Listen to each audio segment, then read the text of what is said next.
chance to hear it, so let her tell it. People on the streets say Sabrina speaks. Tune into the show, she will let you know. Tell all your friends and family.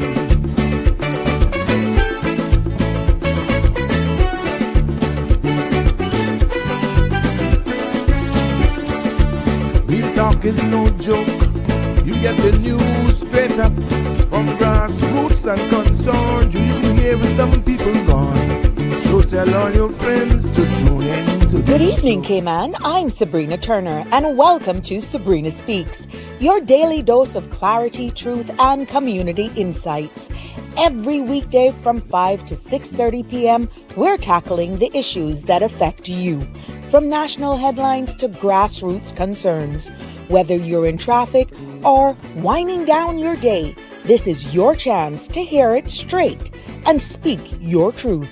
So buckle up, Cayman. We're not holding back. This is the show. We gotta let you know. Now we got to go.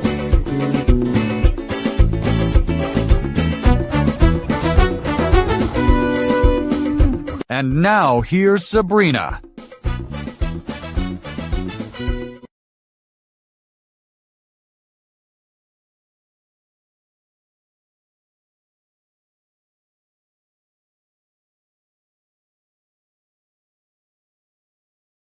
Myself here. There we go.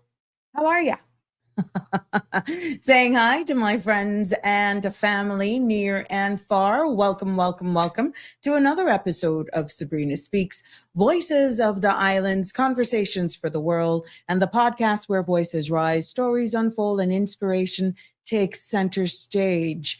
It's good to be back with you on this Tuesday evening. Hopefully, we'll have another thought-provoking, informative, and lively discussion as we unpack the Visitor Experience Development Grant Program. A lot of you have been asking me to break that down because you've gone onto the site and you had some questions.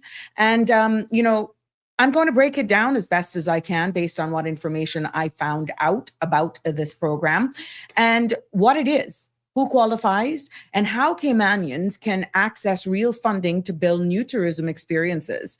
Now, if you've ever dreamed of starting a tourism business, this could be the conversation for you this evening. If you're already in business, that sort of stuff, and you want to got something new, maybe a new idea up your sleeve, I'd suggest you stick around. And then I aim to continue where we left off from yesterday, and that's covering the Caymanian Protection piece of legislation of 2026, because that's changing. And what does it mean for Caymanians and what it means for businesses as well, and why everyone continues to still be talking about it. I think it's more from a business now perspective for individuals and families are trying to make their decisions whether or not it's worth, in their case, the funding, looking at the cost of living as well. A lot of families are actually having the decision whether or not it's something that they even want to consider doing right now. And then you have businesses as well who are bracing for impact meaning staff are just leaving ahead of the 1st of May. Because of the new requirements and protocols that are going to be taking place. So it's mixed right now out there, to be honest with you. I have been out, about, around. I'm hearing the discussions. Persons are actually questioning, asking questions, asking for explanation. And I'm doing my best to answer them based on what information, as we have both uncovered here, what literature I've read, and so forth. So at the end of the day, I'm doing my best to deliver here in layman's terms as best as I can. And I'm hoping that you will find the information useful and that it can assist you in making your final decision. But that's what we're all about here on this platform, and so many other thought-provoking conversations as well that may actually come to fruition. But yes, I am. This episode of Sabrina Speak is proudly supported today by Bridgepoint Immigration Consulting. Cayman Help is on the way, and a new consultancy firm is opening this May with 25 years of real hands-on immigration expertise. Now, Bridgepoint, your advocate in complex systems. So more to come on that. Yes, it's opening in May of 2026. They'll be your guide. So we'll keep you up to date with what's happening there. But please remember the content you're about to hear, including any discussions or opinions from myself, guests, and or participants, is intended solely for general informational and entertainment purposes. It's not a substitute for professional legal, medical, or financial advice. So I encourage you to consult with a qualified professional for your specific concerns. Bridge Media Limited and all its affiliates disclaims all liability for any decisions or actions taken in reliance on the information presented here. And, to join in live on the conversation, you can call me by dialing 345-936-8255 or hit me up at WhatsApp. I enjoy hearing from you. That's the very same number as well. So it's 345-936-8255. You can send me a WhatsApp. I see you coming in there. It's good to have you engaging in the conversation as we continue to grow, learn, and just make sense out of all that's happening here in our island. Before going into the substantive conversations this afternoon, let's hear what the weather has in store for us for this evening and into tomorrow. Compliments of our friends there at the Cayman Islands National Weather Service. Now, the synopsis calls for generally fair conditions accompanied by light winds are expected to persist as a weak pressure gradient remains over most of the Caribbean. The chance of showers remains low as dry air remains in place over our area. Radar imagery shows no shower activity at this time. The forecast for tonight calls for mostly fair skies with a low chance of showers. Temperatures will fall near the mid to upper 70s and winds will be east to northeast 5 to 10 knots. Now, seas will be smooth with wave height less than 2 feet.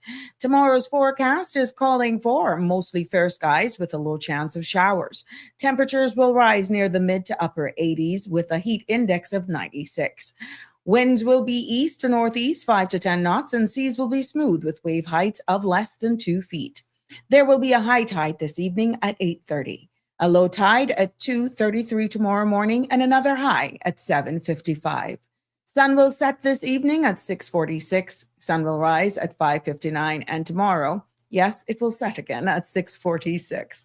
The outlook is calling for similar weather conditions through Friday morning.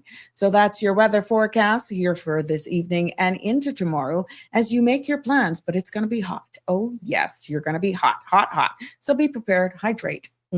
And that's how we do it here. Now let's take a look at what's making our news here, starting with local news this evening. The Trade and Business Licensing Board is rolling out a major change for Caymanian entrepreneurs, introducing multi-year licenses in the islands. History, yes. History beginning today, eligible Caymanian-owned businesses can apply for licenses valid for up to 5 years. The Department of Commerce and Investment will administer the new system, which is limited to low-risk, locally owned businesses with strong compliance record and no outstanding fines. Now, officials says the reform modernizes Cayman licensing framework and supports long-term planning for local businesses. A 26-year-old man has been sentenced to 22 months in prison after stealing more than $5,000 worth of jewelry from Caribbean jewelers last January. Eddington Michael Bush pled guilty to taking several gold items which have not been recovered. The court heard that Bush struggled with addiction and mental health issues, but a pre-sentence report assessed him as a high risk of reoffending. Justice Richards ruled that punishment was necessary and rejected a probation order, urging Bush to use his time in custody to pursue rehabilitation. Other local news. Cayman Islands Police Commissioner says plans are underway to open small satellite stations across the islands and eventually assigned a dedicated constable to every parliamentary constituency. Now, the move is part of a wider push to strengthen community policing and improve visibility in neighborhoods. The RCIPS says that the strategy aims to build stronger relationships with residents and provide faster, more localized responses to community concerns. And in other local news this evening, the National Roads Authority is advising motorists of ongoing constructions at the CUC roundabout by Kingsport Center. Crews are carrying out curb works on the main roundabout this week, along with paving on the Silver Oaks leg. Drivers, however, are urged to slow down in the work zone, follow posted signs, and give way as signaled as usual to vehicles already in the roundabout. The NRA reminds the public this remains an active construction site with a 25-mile-per-hour speed limit. An official thanks motorists for their patience as works continue. Other local news: the Department of Agriculture is advising customers that its delivery services will not operate on April 28th and 30th due to scheduled maintenance on department's delivery trucks. Now, officials says that they understand the importance of these deliveries and apologize for any disruption. The department is also working to return the vehicle to service as soon as possible and will provide updates once deliveries resume. Customers are thanked for their patience and understanding during this time. We will take a look at what news is making our regional and international headlines, but after this short message. The Economics and Statistics Office, ESO, is currently conducting the annual business surveys until June 12. The surveys collect information to answer questions like, how did the economy perform in 2025? In 2025, how much did foreign companies invest in the Cayman Islands? The surveys include all relevant entities that produce goods and services in the Cayman Islands. The surveys are confidential under the Statistics Act and are exempt from the Freedom of Information Act. Your response matters. Do your part. Fill out and return your survey forms to the ESO. Remember, better data, better decisions, better business. For assistance in filling out the forms or for more information, visit eso.ky or call 244-4676 or 244-4600. Welcome back to Sabrina Speaks. For those of you just joining us, it's good to have you with me this evening. Let's continue with our regional and international news making headlines this evening. Yes, we turn our attention over to Grace Kennedy this afternoon. Yes, you're going to be paying a little bit more for these products because Grace Kennedy has announced that the price of all of its non-alcoholic sweetened beverages will increase effectively Friday, May 1st. Now, the company says the adjustment applies across its full beverage line, though no specific price change were released. Grace Kennedy notes that the increase is necessary to manage rising production and operational costs. The company says it remains committed to maintaining product quality for consumers. And over in Bermuda, yes, Bermuda, King Edward VII Memorial Hospital is moving to relieve pressure on its emergency department following renewed concerns about overcrowding. The Bermuda Hospital's board says it takes steps to ease demand while advancing a full review of emergency services. Now, the update follows public calls for a veteran emergency doctor urging action to address chronic congestion. Officials says the review aims to improve patient flow and strengthen overall emergency care. Taking our sights over now to the British Virgin Islands. Yes, because they have secured another international accolade, being named the best luxury destination in the Caribbean in Modern Luxury's 2026 Travel Awards. Now, the recognition announced on April 24th follows the BVI's 2025 title as Hottest Destination of the Year, reinforcing its standing as premier high-end travel destination.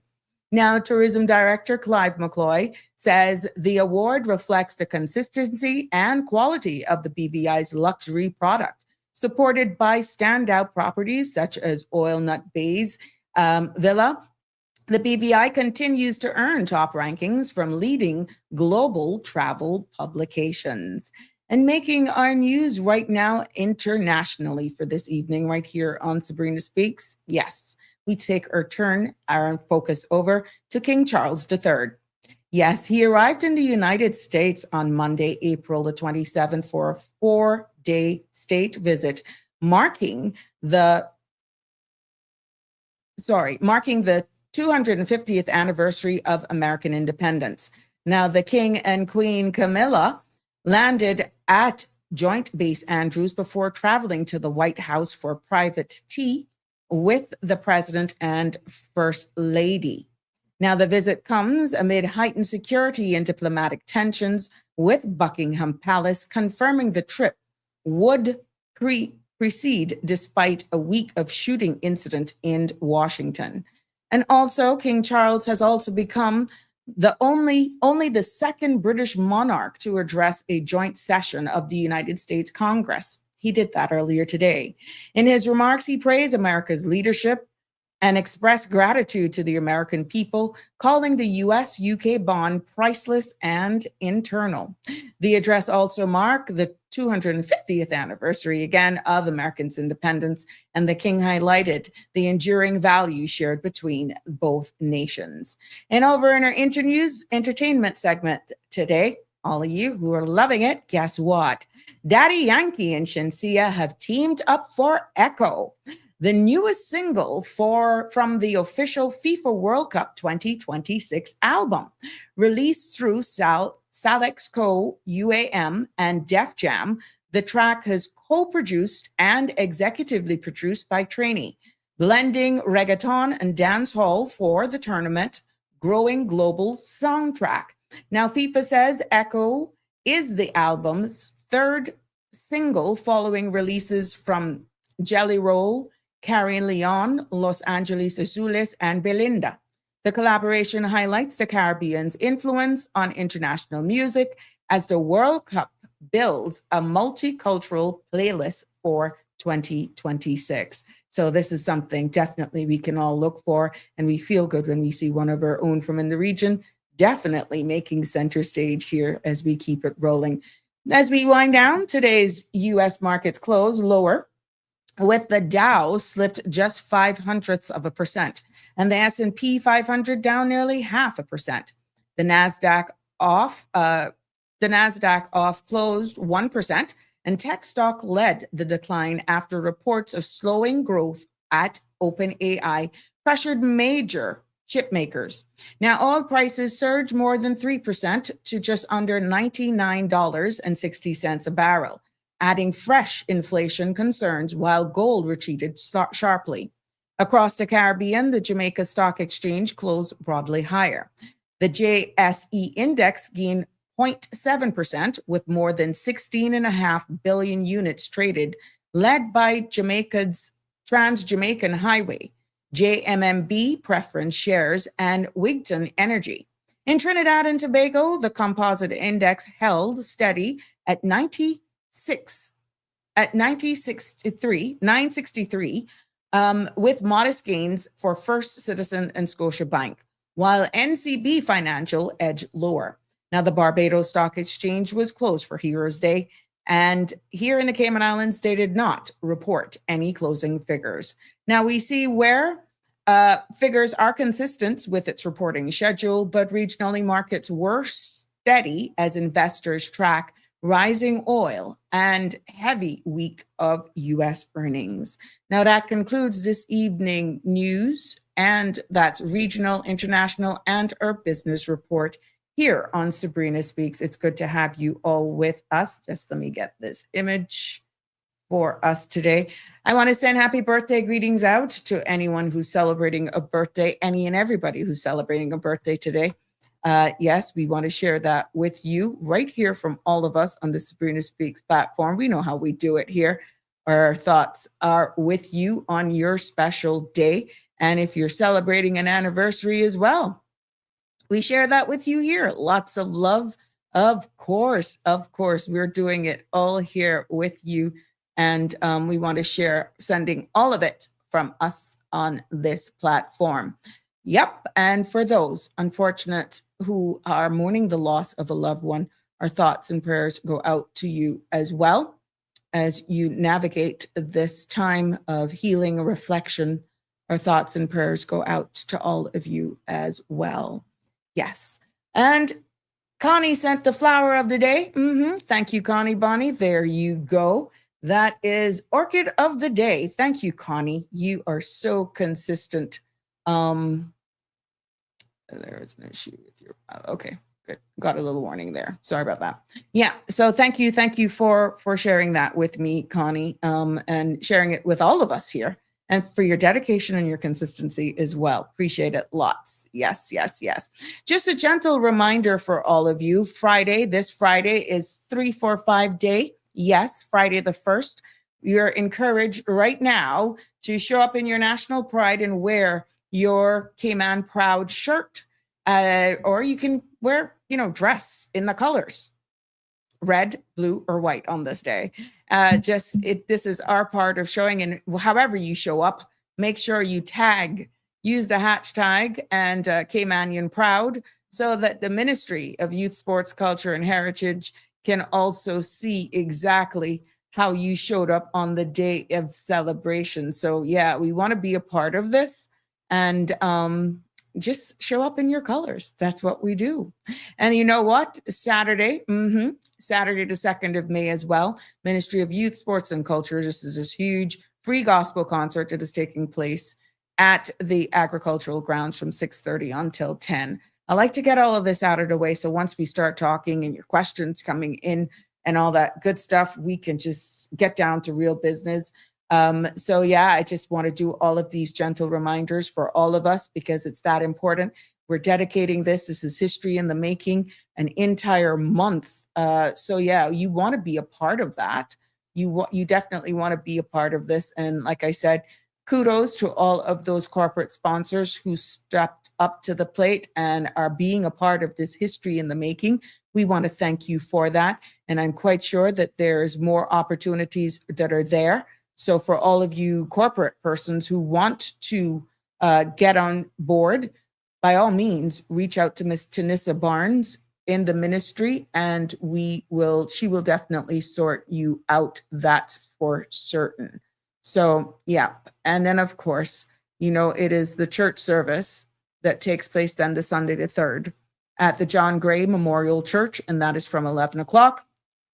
Again, celebrating the story of who we are as Caymanians. And we know how we roll it here when it comes to our belief in Christ and just including God in everything that we do. Yes. So, yeah, that would be good, Connie. I'm going to just put you all up on the screen now. So yeah, I just want to get all of this good stuff out of the way. Wanted to get rid of the housekeeping bit of things, to be honest. But yeah, that would be a great idea. That would be an excellent idea, Connie. I totally agree with you. Totally agree with you.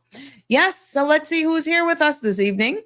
Yep. Connie was first to comment. It is good. You were late, but you're right on time. Don't you worry about that. It's always good to have you all with us. We know that you all join us at various times. Some of you even watch us days after we are off air and you're catching up on your episodes.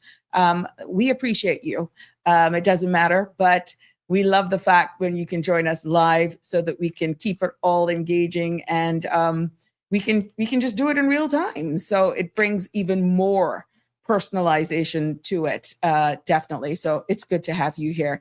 Jimbo's in the house. Oh, you did. Thank you so much. And I didn't even see your message saying you'll go back. It's good. Yeah, the past couple of days was pretty heavy hitting with information on the immigration regulations. Oh my God, it was rough. Alfred Reel, and of course, leave it to him.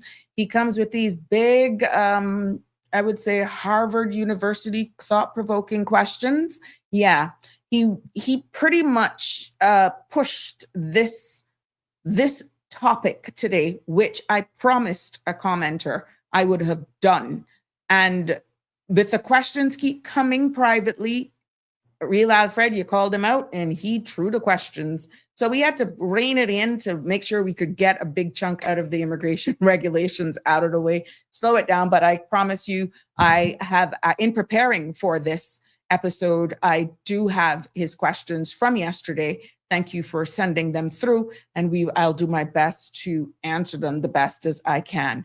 Damian Henry, good to have you in the house this evening. Good evening, all. A degree doesn't mean you're smart. Common sense does. You are allowed to be both a masterpiece and a work in progress simultaneously. You're right. Well, I'm a work in progress. I that every second of the day, Damien. So I can relate so much to that. I am a work in progress. Oh Lord. Yeah, if you look good, you'll see a lot of tape. But I'm not giving up. North Carolina love.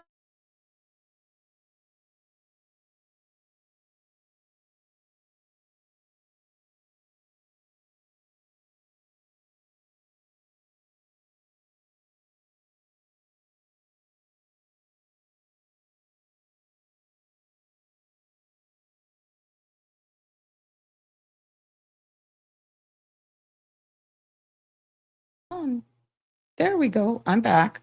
I don't know. I restarted the board. I did everything yesterday. Yeah, so she's acting a little wonky, to be honest with you. And it's not me. I just think there's a lot of things going on with the internet, with the phones. Yeah. Yep. So it's good to have you in the house, troublemaker Aliano. Double Aliano, because I was going to big him up when everything just went wonky. Thank you so much. Yes, Connie was saying in regards to Friday, the dress down day. Now, if you're going to do it, you have all day.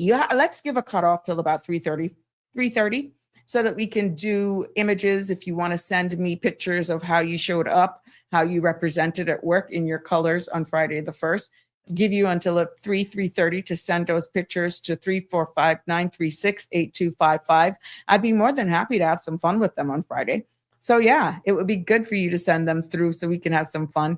I will be in mine, so I don't have to post my picture. I will definitely come out in my traditional outfit that I've used on Heritage Days when I used to host, and I attended a number of Georgetown Heritage Days. And yeah, I'd be happy to just, hey, it's fun. Why not? Yeah, wake up. It's good to have you here. Connie saying hi. Yep. Hey, Miss Dorothy, how you doing? It's good. And Tartarian is also here in the house. Now, let me just say thank you to all of you for your loyalty and for showing up here with me. It is so encouraging. And even though a lot of you do not comment, there's a big difference when you participate. Instead of just talking for myself. But I know that based on what we were doing and what we were covering, that it was that important. I think that got your attention, right? So I appreciate all of the feedback that I have been getting, even in the supermarkets. Don't care where I go. Oh my goodness. And you know what's touching the most? When the guys come up to me, for more reason than one. No, but what I'm saying is you don't normally get men engaging with you about topics, about episodes. And it's amazing what they remember and how they just pull me to the side and they will ask me for clarification on different things. Don't just be one track here now. Yeah. On a plethora of things. So those are the most kudos to my women as well. I know there was a lady who stopped me in a supermarket, and I'm still working on that. You know who I'm talking to. I'm still working on finalizing that, but you can understand where the priority was right now with getting a lot of this immigration stuff out of the way. But we're coming back to that topic that we were talking about. But it's just amazing, the feedback and ideas and suggestions that people have been giving me. But it's not too often the men come up to you and just, they're respectful, they're polite. And yeah. So don't think that I'm not approachable. I'm very approachable. My resting bitch face is not the oops. Yeah. Oh, I don't have a 9:30. Yeah. Please don't make that turn you off. Don't. But yeah, I am very much approachable, very much contrary to what a lot of you think. But yeah. It's only a few that gets into that circle who really sees the true side of me. But I'm just letting you know that I am very, very much approachable. Many times I'm just zoomed out thinking about the next topic or just trying to get in and out of a supermarket or just trying to get stuff done. And I'm not all the time I'm aware.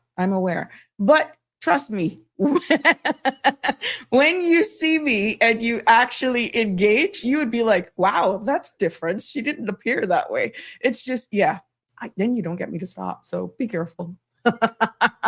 My Milo friend is in the house. Iva, how you doing? Hello, hello, hello. It's good to have you here with us today.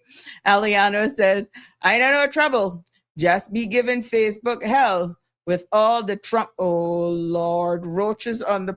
Oh, Jesus. Really? Trump roaches on the platform, all up in every comment I make. But let me tell you something. You just got to love them. You just got to love them. And everyone's entitled to their opinion. This is why I don't make them bother me, to be honest.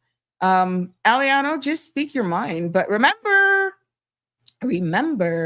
your social media posts, your different platforms, and your cell phone could be asked for the next time you travel, not knowing your immigration status for the U.S. But yeah.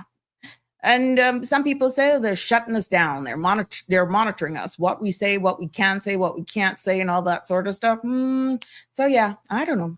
I don't know, my love, but everyone is entitled to their own opinion. Good evening, Andrew. How are you? It's so good to have you here. Good evening. Andrew is saying, Cayman, blessed Tuesday. How are you? You've been missing, or you've just been taking in all of the stuff that we've been saying. It's been a rough couple of days, to be honest, with just delivering. I'd be honest with you, Andrew. It has been a rough couple of days. Yep. Aliano. Jim is saying very approachable, authentic, genuine, and kind. Yes. Plenty of those for you, Jimbo. Lots. Yes, Connie saying, huh? Yep. Yeah, it's amazing when you see some of the comments that are made on certain articles. Oh my God. If it can be, people can be really mean just because you're not agreeing with them. And this is why I'm very cautious. Religion, politics, and there are a few other subjects, but those two in particular, I'm very cautious with having those because it is very emotive and people can just get so personal. But the social media platforms and commenting, they literally come after you hard. They literally come at you personally. And that's what social media platforms are for. So just move on, moving right along. If you take it to heart, oh God be with you. Then you might as well just come off of social media and don't comment because you're going to get somebody commenting. You know how much haters I got just doing all sorts of foolishness on the platform? Boop, boop, boop. Water on a duck's back for me. I know what we're delivering here, and I thank you all for showing up. But yeah, it can be brutal, Connie. Yeah. Una business. I don't need to travel to the US to blacklist me. So okay, got to. Yeah, but still love the tips. Yeah, they're asking you, especially if you're renewing your visa. There was a thing came out a couple of weeks ago, and I covered it here. Please remember to declare your Facebook, your social media handling, your pages and stuff when applying for US visas. And we're not exempted from that. So just be cautious, I would say. If you have no desire, no care, who gives a crap, like Aliano was saying here, then do whatever you want. But yeah, it is quite a different time that we're living in right now. Damian Henry says, some companies now checking your social media accounts before employing you. Yeah, you don't even have to apply. Some of them will actually see you commenting and that sort of stuff, and they'll just go and pull you up, period. And then they'll remember, isn't that a name that I saw commenting here or whatever? But if we have to live like that, guys, then you are falling prey to exactly what theorists are saying, that they're shutting you down. Yeah. You are actually allowing them to win. You got to stand for something. And I don't feel that you should be, once you're entitled to your opinion and you're able to comment on something in a respectful way, that you shouldn't be scared to weigh in on your opinion. If you're going to just capitulate and just become a clam and just stay in your corner and you're busting at the seams, then what kind of life is that? Yeah, I don't know. But we're all made up differently. And remember now, remember, you can stay at the back and put other people in the front line, but don't think people ain't watching. Don't think people aren't aware. Andrew says, the high prices killing everyone. Appears we can expect, oh yes, due to, well, look here. Tomorrow I'm going to have a very interesting topic. I am going to be dropping a full 2-hour episode on exactly this separation. The UAE quits OPEC. I am doing an entire 2 episodes on that, not to fearmonger. I know a lot of you are seeing that, but you do not understand the impact that it has by extension on the world. Yes. And look at how it's all adding up. Who's in the United States right now? It was a part of my news broadcast. It was a part of the news broadcast. And where do we fit into all of that? You got to tune in tomorrow for that. Yes, I'm going to be breaking it down, exactly what it means, what it could signal, potential impact. So, Andrew, you're on to something. But the good thing is, Andrew, for all of you who have been with me, my diehards, you know we have been sounding the whistle on a lot of things here for a very long time. I would say from last year. Before all of the Hormuz and the straits have been blocked, we have been having certain discussions. But this should put it into perspective on a bigger scale tomorrow. So that is tomorrow's topic. I'm going to be breaking it down in bite-sized pieces for us to try and understand exactly the UAE, what that means with the UAE quitting OPEC and how it all aligns. So yeah, you want to tune in for that tomorrow, definitely. Connie says, when it comes to me, when it comes at me hard, I hit back. Oh, I've seen you. Oh, girl, I see you. Oh, yes. Dean's in the house. The rock never hit me, but don't make my Trump profile fool you. Oh, okay. Ay. Yes, that could mean a number of things, isn't it? Aliano said, the road is rough, but looking to do my own business and stop working for other people soon. Thanks for the help, that is my pleasure. And Aliana, trust me, for any small business, I've been there. You'd be surprised how much people I've assisted, just holding your hand. I'm always available and never doubt that. Trust me. Connie says, I don't intend on walking around with no big belly, full of people. Full of people business. I'm a chat it out loud too. OMG, Connie, you're a joker. Oh my God. See, Jimbo is telling you, hello, Connie. Yeah, let's get to it, guys. I want to exhale.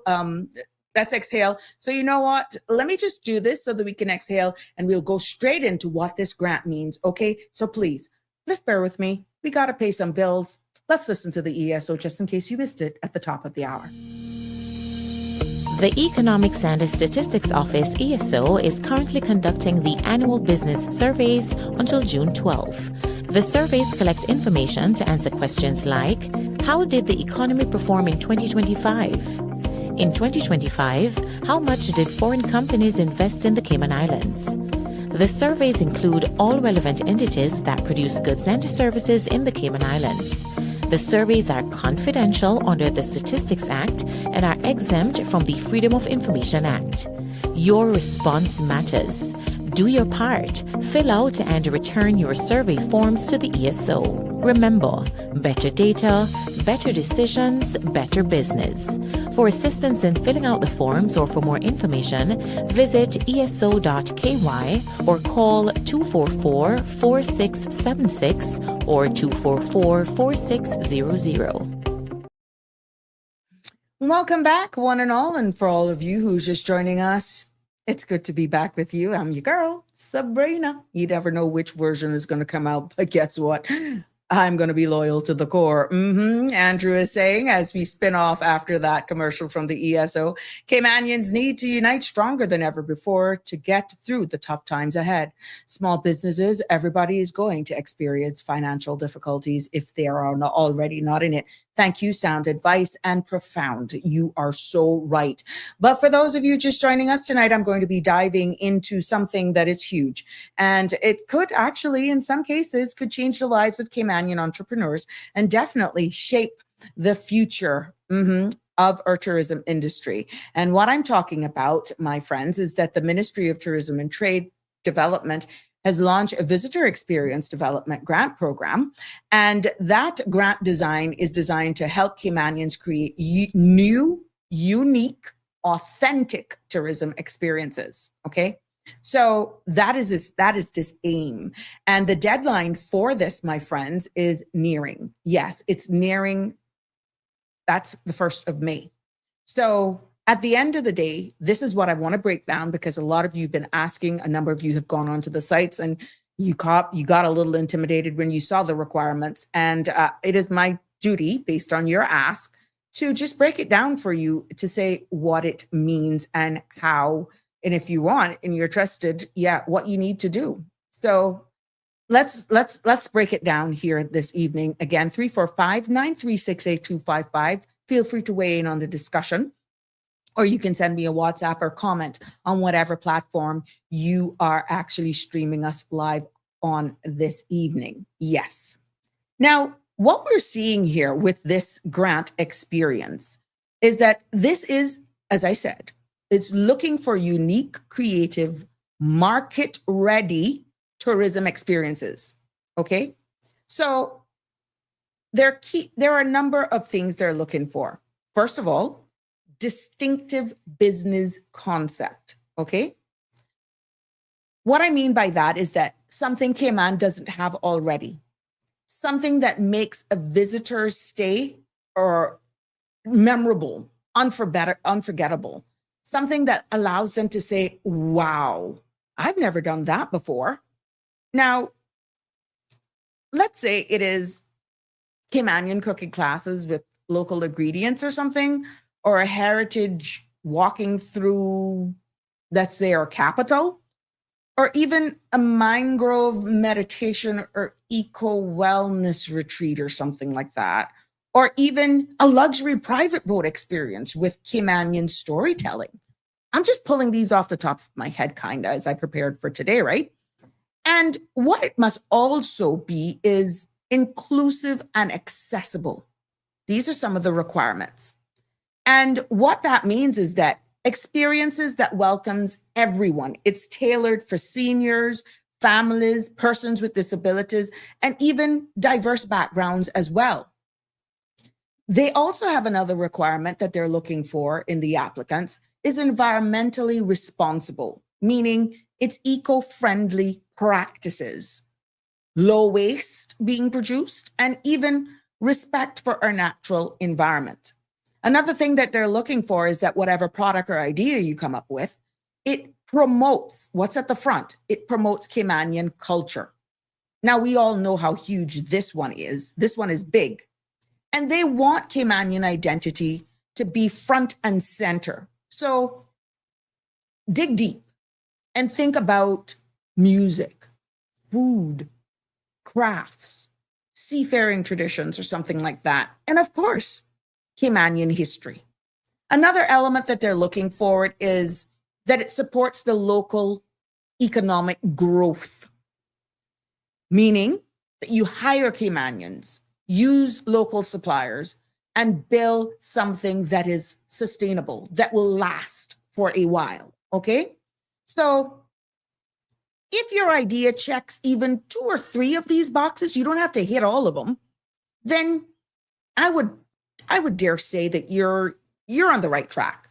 Now, please note, this is not a program where you say, give me up to $50,000 and I can start something. Oh no, my friends. The government is not financing your ideas on paper. No. That's not what they're doing. So let's break it down when it comes to eligibility about this grant so that we can keep here going.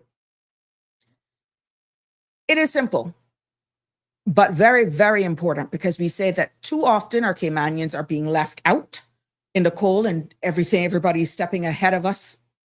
So the eligibility is, in order for you to apply, is that you must be 100% Caymanian owned. The business must be 100% Caymanian owned. It must be 100% Caymanian staffed. Here was it.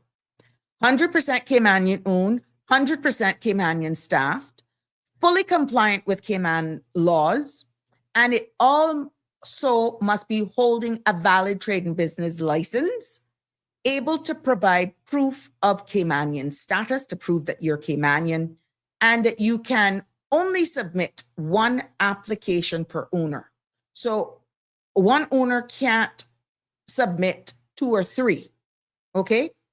So bottom line, and the key takeaway here, is that the grant is for Caymanians, period, okay?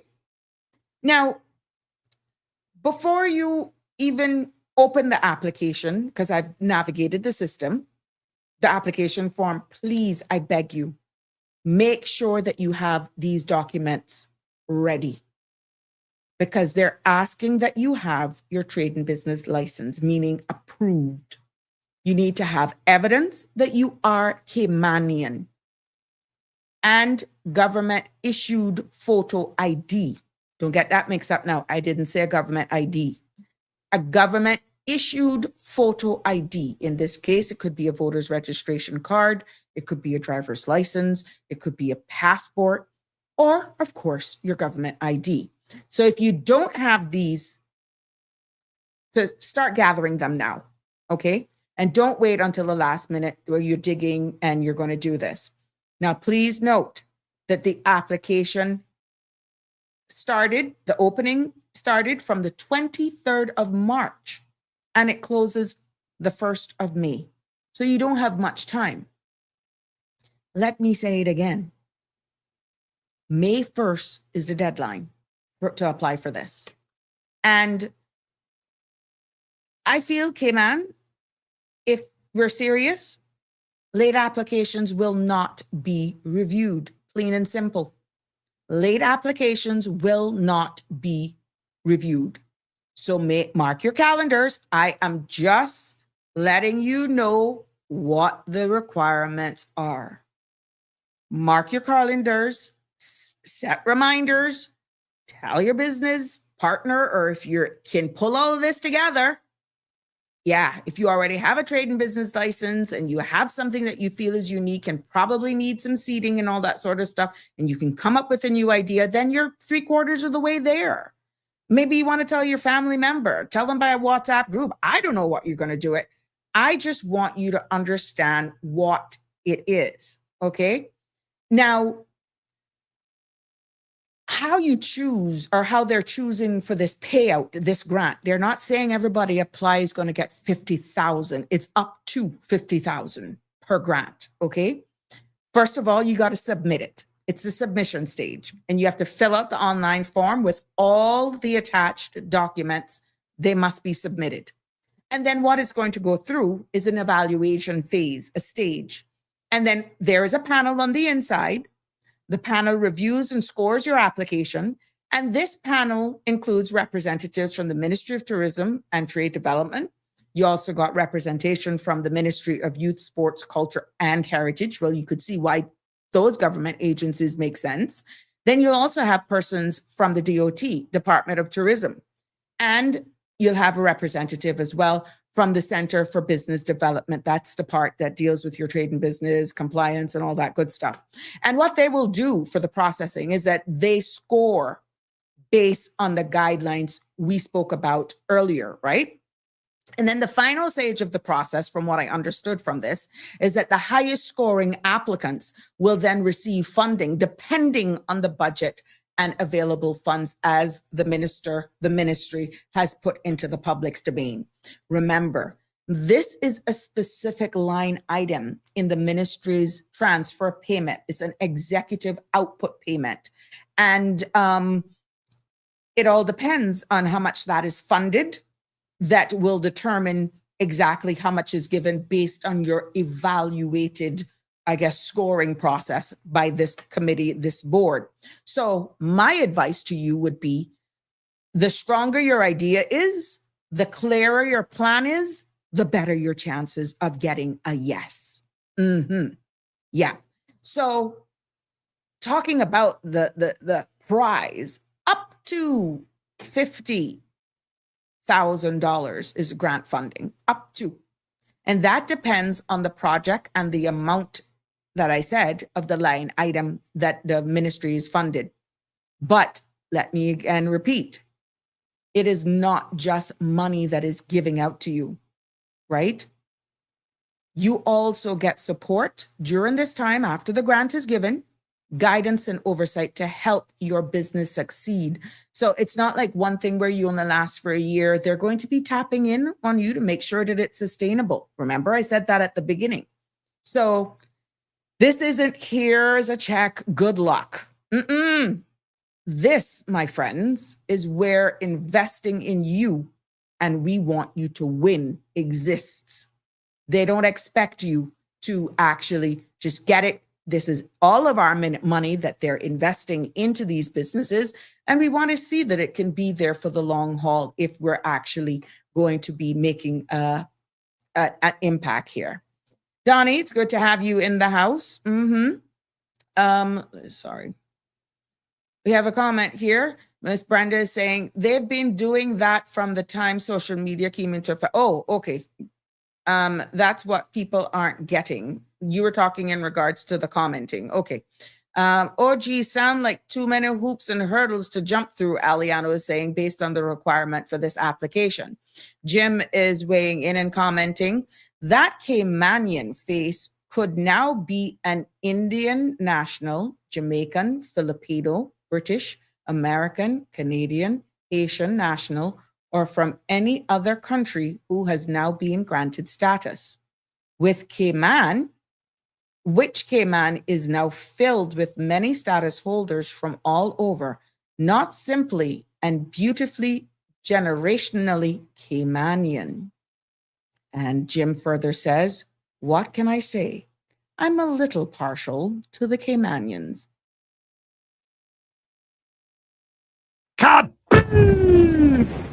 And in that case, Jimbo, I think you're a little partial to the generational Caymanians is what you're saying.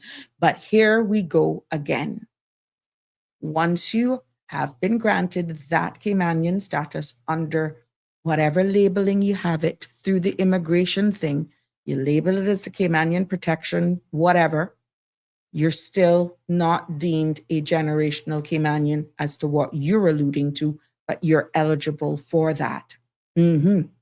So, yeah, some people may be a little upset at that, Jimbo, and they may have that deep down in them, but how do you say unless you have to be generational Caymanian? They just said Caymanian. Good point to point out, though. But this is where the segregation, the divide comes in, because the requirement does not distinguish generational or not. It just says Caymanian. And this is where it's a nerve, it's a sore spot in our society that many actually will agree is creating some sort of a divide. Now, based on this, we saw yesterday where we got some questions coming in, and Aliano says, yep, Jim, the whole part of being Caymanian has become watered out, is what Aliano is saying. Yeah, so here we go. One question came in yesterday in regard to, as a matter of fact, about three. If the goal, this is from Alfred, if the goal is authentic Caymanian tourism, how do we stop culture from becoming something Caymanians perform for visitors while being priced out of their own country? Now, I somewhat answered that yesterday, or I didn't, because I just didn't want to take away from it. But when I thought of that and gathered everything here, I feel that That's a very good question. And it reflects exactly the concern that is shared across many tourism dependent small island jurisdictions. And we have been talking to a lot of them. It's the same across all of their economies. But the issue, my friend, is that it isn't unique to us here in Cayman. It is a global tension between tourism development and culture preservation, which is why some people are saying we need our own generational there and not somebody actually telling you what they think they know about the town hall, the library. You really think if they took me and Alfred, for example, in certain parts of this country and allow us to do it versus someone who came here for 15, 16 years that really did not assimilate well with the community, didn't invest in, they just checked the box in order to get a yes on an application because our law said so. We could share a total different experience from them because that's ingrained in us. Very few who have honestly invested themselves, chose to be here with us, immerse themselves into our tradition, our cultures, have a lot of true Caymanian friends of all sectors in our society, would be able to really regurgitate and say, I know what I'm talking about going through certain parts of Bodden Town, certain parts of Northside. Yeah, I can remember Mary Street. This was there. And oh yeah, Red Spot. What do you know about Red Spot? We're talking about Dora Bay, Sarah's Bay, Smith back there, as we heard Miss Brenda. You know exactly who is authentic, genuine Caymanian when we use certain things. Like not far from where the work is going on right now by King Sports Center in that big corner right there. The other day, I just was having a conversation with a friend. I said, that house that used to be across in Roscoe Corner.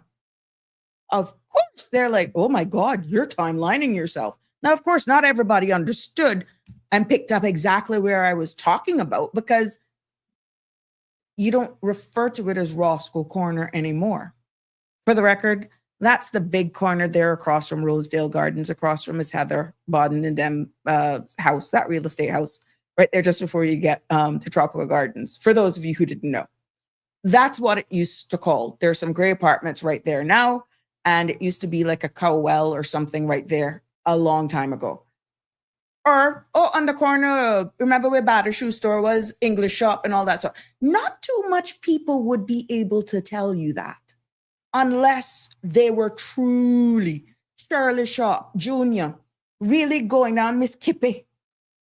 Racket Club, remember those days? Not too many. And I'm just going based on memory, based on my age now. But what I'm saying is you are quite right. And it was a very good question. But when you look at the requirements for this application, this very same grant was indeed designed to strengthen Caymanians' ownership and not replace it. But I see the concern. And there's no one can sell or replace like us. And this is why I'm thinking that they insisted that Caymanian own, but exactly what you're saying here, we could have them all selling it. And that is where the danger comes in. So I feel that the grant itself is one of the tools government is using to protect Caymanian participation by just saying that, not to dilute it. Because if that was indeed the case, then you could have had residency applying for it, those who have PR and that sort of stuff. So I get the feedback that you're saying it should have been generational, maybe, I don't know. It's too late right now, to be honest. And the mere fact that they said Caymanian is that the key was to ensure that Caymanians are the ones who are leading and benefiting, which is exactly what the grant framework requires, but taking it up another notch is bringing it to a different level right now because we are looking at it saying it's not being specific. So I don't know. But the bottom line here is that I feel the Caymanian culture becomes protected, not performed, when we have our generational side and those who have been in the hospitality and tourism industry, because we have some of brothers and sisters, I'm going to call it, from Jamaica from day one that are in the tourism industry. And they know a lot about our history, our culture, because they have really immersed themselves in the communities. They have been around a lot of domino tables and stuff, and they can sell it. But that they're those who actually wanted, they were hungry for it, and they made themselves available to appreciate who we are as a people. So I don't know, but yeah, I want to make sure I'm getting here. Jim says 100%. Jim says too much outside influence is not good. Dean Gillette says the most successful businesses in the world can't generate sustainability. Why not finance loans for these businesses? Well, I think they started off with a grant, so it's nothing to be paid back. But what they do is that they actually make sure they equip you, give you resources to professionals and courses to make sure that, you know, you are viable, that it's sustainable. So that is another option as well. I'm quite sure that's something they have done in the past, but right now it's a one-time grant. So there is no payback, but they're going to keep tabs on you to make sure that it's sustained. Wake Up Cayman says, thank you for explaining this so far. However, the advert on a radio station was a bit misleading. They made it sound like you could receive support from producing one product. No, maybe one product alone. Like I said, 2, 3, the more you have it, the stronger your chance. Wake Up Cayman. So if you got one solid product, trust me, and it's different and it's checking a lot of those other boxes, who to tell? You might actually be one of the recipients. But yeah, I totally get you. The message, wake up, was off. I agree with you when you actually look deeper into it.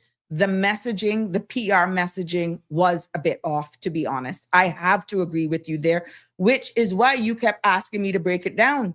And the more and more I dug into it, I'm like, but this is not what we're hearing. Is there 2 different programs, or is this the same? But it keeps pointing me back to the same one. So I think the PR kind of was not on the mark with how it was marketed. And maybe for that reason, they may not get as much interested persons, because right now it's a turnoff, because one thing is being vocalized, and when the requirements are looked at, there's just something totally different. Aliana says, Miss Sabrina, stop making yourself look old. Oh, I'm proud to say I got be 52 in June. Oh, yeah. Black don't crack. Jim says, as I've said before, Grand Cayman is beginning to look like many other places and has lost its charm. Yeah, boy, Jim. I gotta agree with you there, my friend. I honestly gotta agree with you there. It is taking on a different dynamics altogether. Aliano says, I'm 42 now and Cayman is rapidly changing. You're saying the exact thing Jim is saying. But what do? We can't give in on this. We can't give in at all. Oh no, we can't. Wake Up says, I have an idea for one product. Well, good. That could be a winning single product that is so good, Wake Up, that you may actually get the full funding. Good evening, caller. There's a lot of wind in the back, or whatever the heck that is. How you doing? I'm good. How are you? Is it still a lot of wind? Still a lot of wind? I didn't know what it was. There was just a lot of background noise. Oh, no, there. That was a truck. Oh. And its exhaust. Oh my gosh. Passing next to me. Yeah. Making all that noise and then. All right, my love. Sabrina, what is it? Forgive me for tuning kind of late. I was going to tell you what you actually heard in the background of the steam that I'm about to blow off on your show. Okay, go ahead. Are we talking about our tourism product, the Visitor Experience Development Grant Program? Try hush, go down. Oh, Jesus. More money again to waste. But anyway. Stop it. Let's digress. No, I'm sorry, Sabrina. The problem to fix it, the solution to fixing problems can't always be to throw money at something. But they're giving It's people an we're throwing opportunity. money. This PR We're is throwing, that, and I appreciate that, But again, like I said, throwing money at everything can't simply be the solution. It's like the Teflon Don, whatever sticks, we go with it. It's rubbish. It's absolute rubbish. But that's not what I called about. So please allow me a couple of minutes. you go ahead. So I have become the de facto work complaints board, if you will. And anytime anybody got problems, Oh my Shan, God. That way you I need you would never know what happened to me. Well, So I just came from visiting, I'm going to call the person a friend, who is blooming mad, what happened? has operated a family business for the past 33 years. Okay, I'm not going to say what business it is because I don't want any backlash for that person, right? But only to bring and to highlight the mess going on in this place. That the exact piece of legislation, that immigration bill that we advocated for and lobbied for weeks to slow down on, that I said Caymanian businesses were going to end up on the suffer. No, Caymanian businesses with real needs were going to end up on the suffering end because of the foolishness being rammed down our throats without proper consultation or proper implementation. We already seen that they rolled out a date and they had to pull that back. Got that wrong again. Right? So, this individual is running a small business, has a need for 2 employees. Her previous employees were rolled over. She managed to secure 1 individual on a temporary basis and was recruiting for another. The business has always operated with 2 employees. I want to make that clear. Because there is a need, not a want. Ain't nobody hiring extra help for shits and giggles. Okay. So They it's ain't an doing overhead. that. It's an overhead. Okay? Yeah. But apparently work don't understand that. However, put in for the additional work permit, it was declined because the person that she was seeking to hire, who merely had a certificate, was deemed to be overqualified for the role. Again, I will not identify The type business. the area, the type of business, because, right? But I will tell you, it's not an accounting firm and it's not a law firm. It's an ordinary service industry. Okay, it's not rocket science. But again, has put the ad out, has received 0 Caymanian interest and or applicants. She has no choice but to turn to recruiting outside of a Caymanian, right? That ain't her fault. That ain't her fault, and I ain't faulting her for that, right? So unfortunately, like I said, she recruited someone and they deemed that person to be overqualified. She kind of, what I like to call, went through the back door, kind of made a complaint. That decision was overturned, kind of saying it was a mistake. She let it slide. Okay, fair enough. You screw up one time. Okay, no problem. Unfortunately, that individual, once the permit had been granted, made a decision that he, due to like a change in his family dynamic, he was no longer able to take up that role in Cayman. She submitted another application for another applicant, again, who happened to be a work permit holder. That application was returned, and she was told, mind you, this person, again, like I said, has been operating a family business in the country for 33 years, has always had 2 employees. She currently has 1 employee. That employee is on a temporary and is making a decision that they don't want to continue their employment beyond I think it was the 6-month period. So she is recruiting. She's, like I said, she was accustomed to having 2. So she put in for that second person. Again, at present, as we speak, she only has 1 employee, is recruiting for another because there's a business need. And her application was denied on the basis of no business need. What? Okay?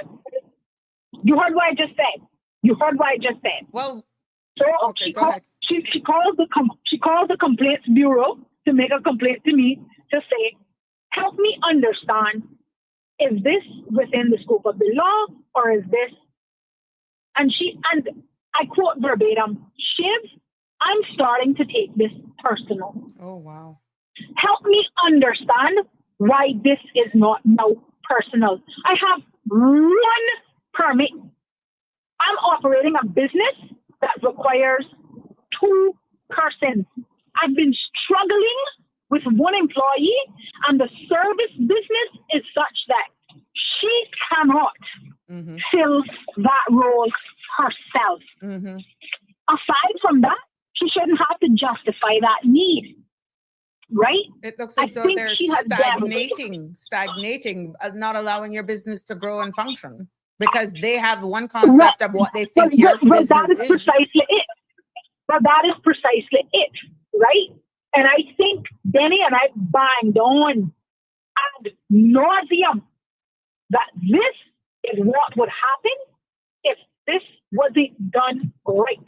Cut once, measure twice. You remember me saying that? Exactly. Right?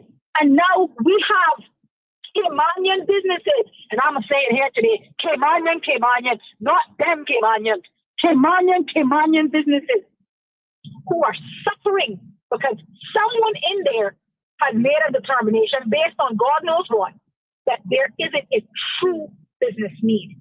We shouldn't have to be going through the proverbial back door to get ahead, Sabrina. We shouldn't have to be. There are people out there who are holding.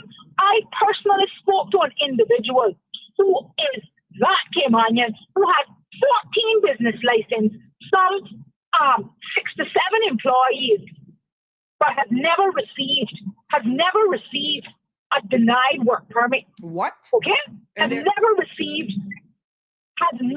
heard what I said, has never been denied for a work permit. Okay?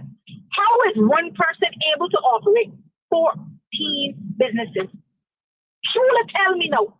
Truly tell me now. How is that possible?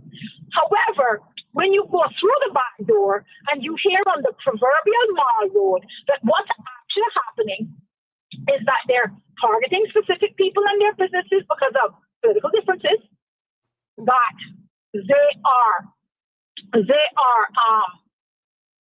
truly messing up because it's being just a ramshackle, done in a ramshackle kind of way that they don't even have the capacity to understand what is being requested.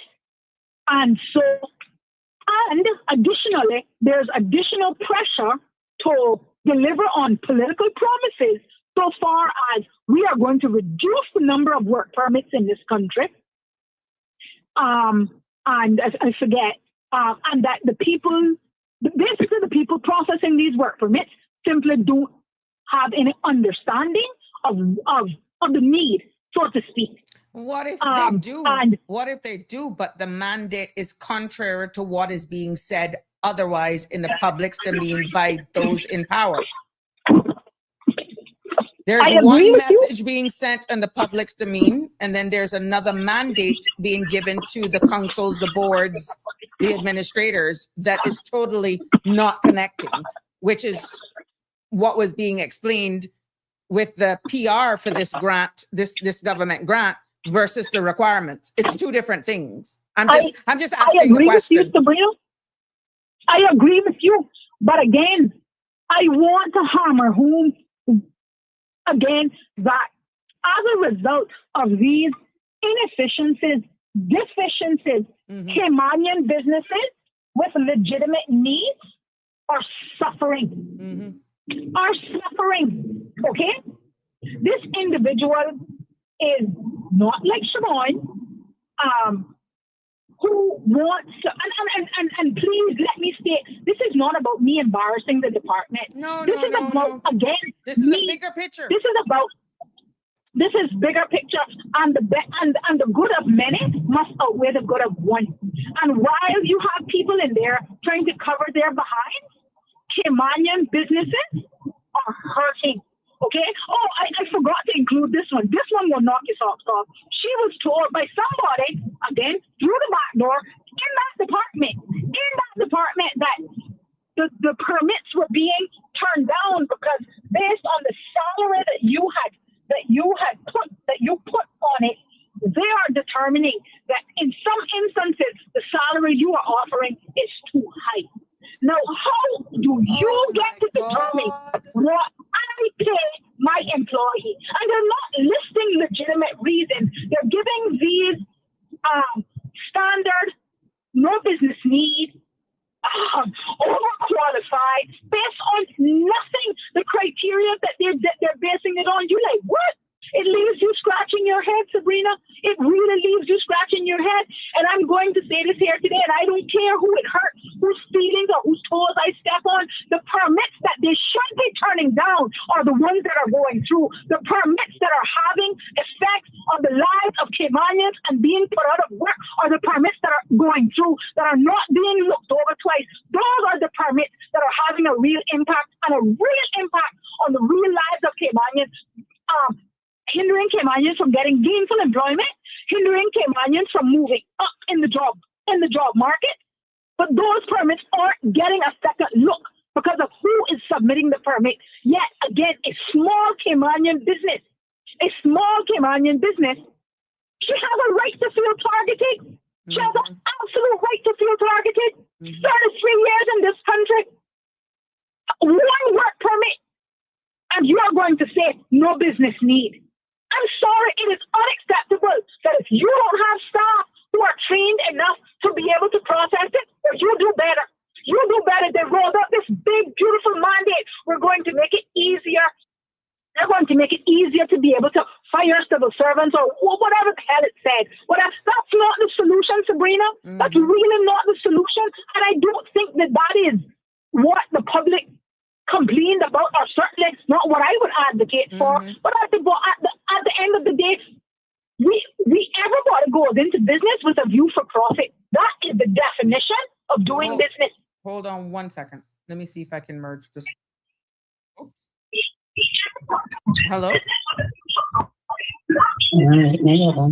Oh, no. I think I disconnected that other call. Shalma? Oh, boy. Go ahead, my love. Go ahead. I was trying to merge the call. But it didn't come through. I apologize.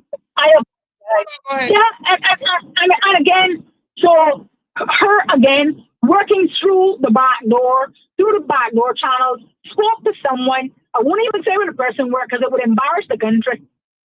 But a civil servant. Hold on, let me try working to merge it in again. a very high position. Hold on.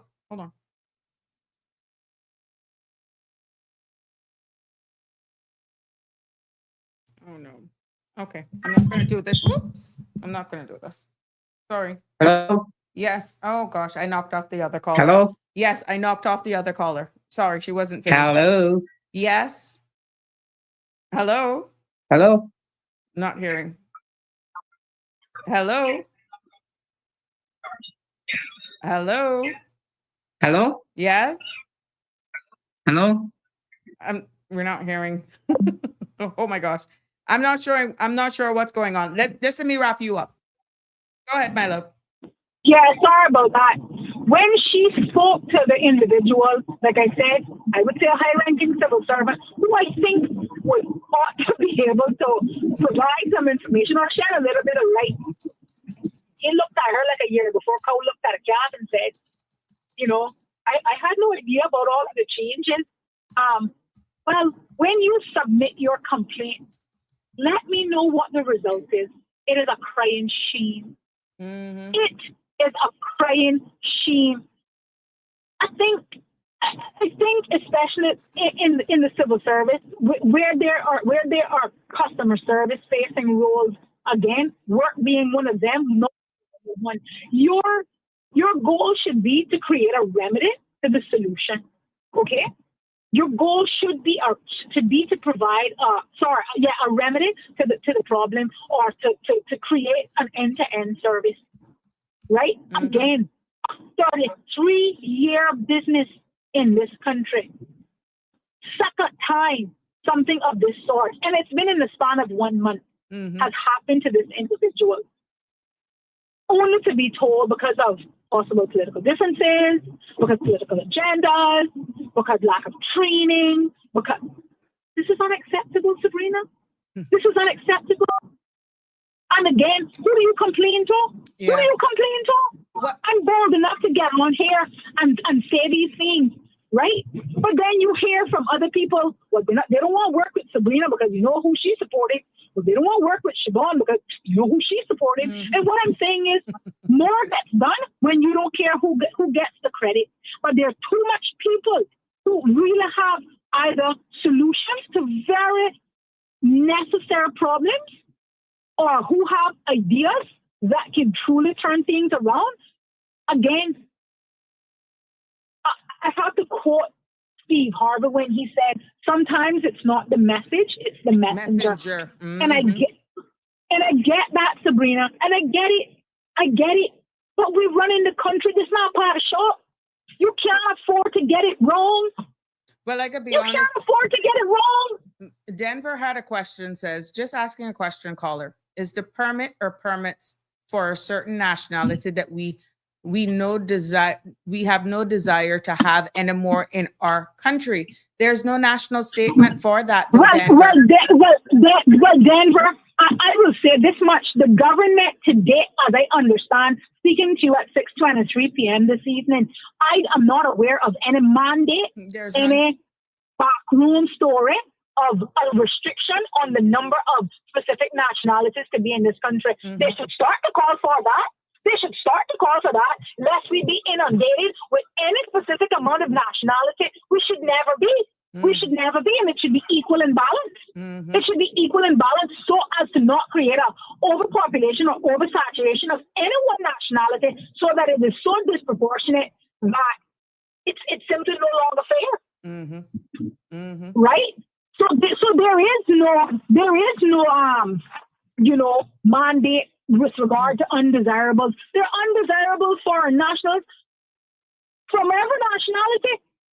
It's not the nationality. A lot of the times it's their behavior. And yes, we do admit that some countries, their culture and all that sort of stuff ingrained in them, but you have good and bad everywhere you come from. The elephant in the room for what you've described that's happening with this company is that it appears as though, as you've alluded to, if they say don't work, is being targeted exactly because of political. Being targeted. So what does that say about neutrality? What does that say about being objective? What does that say about they got their foot in their own Caymanians? They got their foot in their own, in their throat. Yeah. Right. And again, this and like I said, you start to, it's a conspiracy until it's not, Sabrina. It's a conspiracy until it's not. When the first time that happened, and we were like, that looked kind of personal. But because I read between the lines really quickly, I start to look at the circles that people running. I can kind of sort of tell you're going to have a bit of problems with that. You're going to have a little bit of difficulty with that, right? But it shouldn't be when you have legislation that is there. She's willing to give more of a benefit of the doubt than I ever will, because I understand how the political landscape and the political arena of how you get things done here. But the reality is, I want to speak to all 19 of those MPs today. There are no foreign nationals voting in this election. There are no foreign nationals voting in an election. They're all Caymanian. There are no foreign nationals who vote in the elections. So you are killing and stifling Caymanians and Caymanian businesses. But what do they care if this comes out to be true? They don't. Clearly they don't. If it comes out to be true. Sabrina, you shouldn't. I am not asking anybody to go above and beyond for me or anybody. I'm asking you to do your job. And do it fair and within the confines of the law. Do your job. And do your job. Within the law. To do, but what I'm saying is, what fool I can only describe as a fool. What fool can look at a legitimate Cayman? I don't care.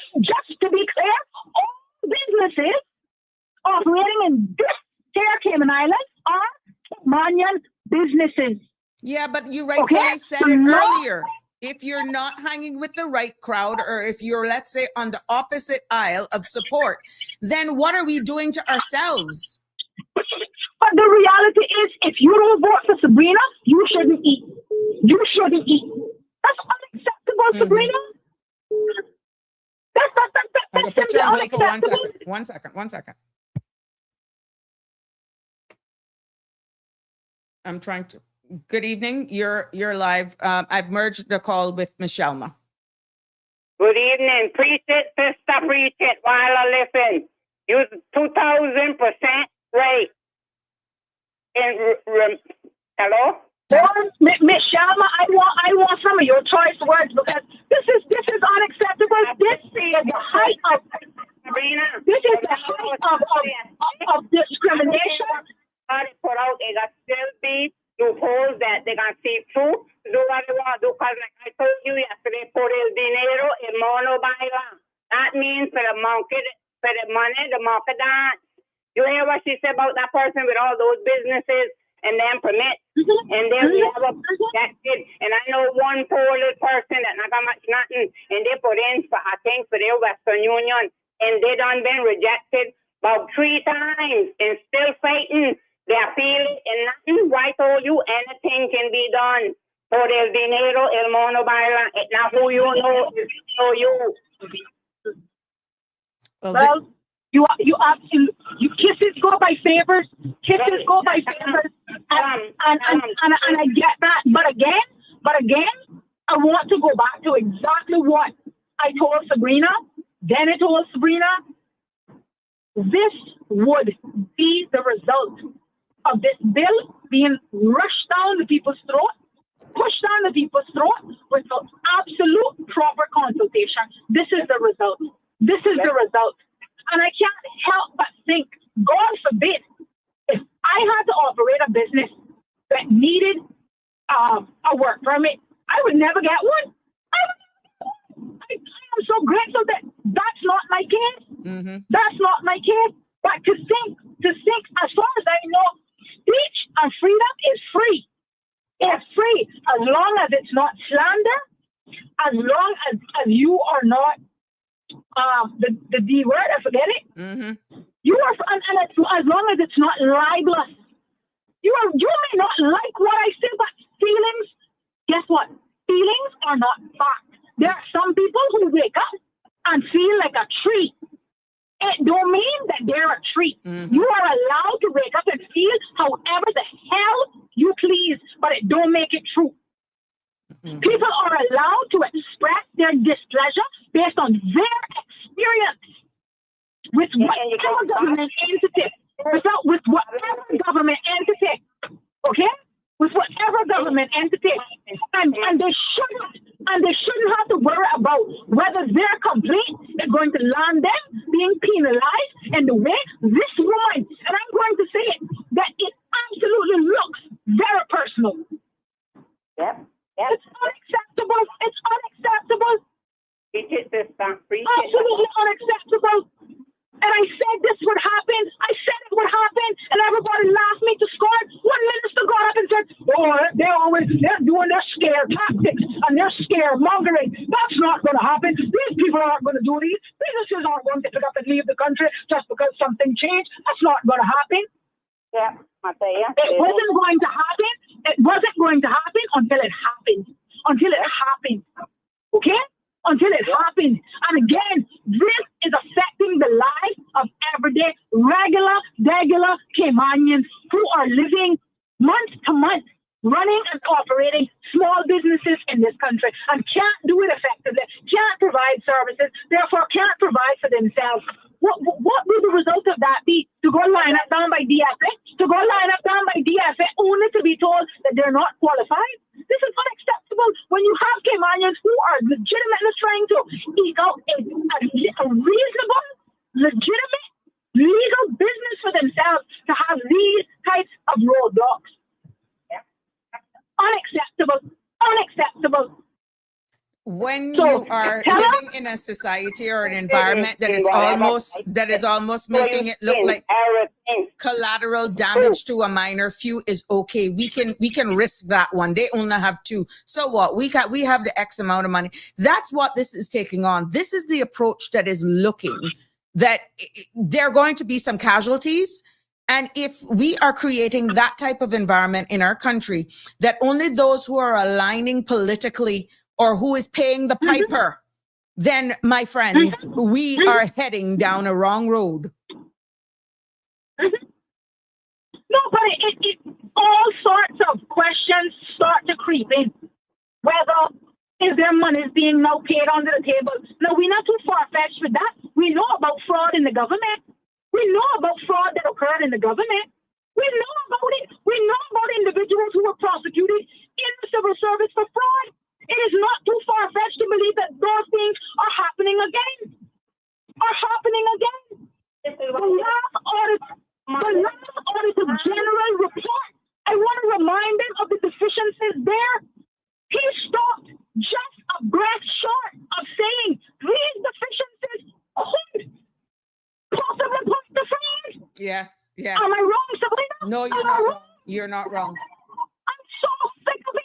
I'm so sick of Caymanians being on the losing end, getting the shit end of the stick every single time because they have a brain to question what is happening to them and say, hold a minute, what's going on here? If you don't toe the line, if you know with the government of the day, and by God, if you ain't even paying to their shit, you don't get nowhere. This shit has to stop. I'm sorry for my language, but this is how upset I am. This shit got stopped. But it's sad because you are reflecting a lot of the genuine, raw feelings that a lot of Caymanians are feeling. And it's unfortunate that a lot of them are fearful of speaking out for exactly what that person has reached out to you and saying. There's only a few will put themselves in the front line and be vocal. It is real. If you're not associated with a certain sector of people, if you're not aligning yourself accordingly, then unfortunately, yes, what the comments are coming in is actually it's taking on the characteristics that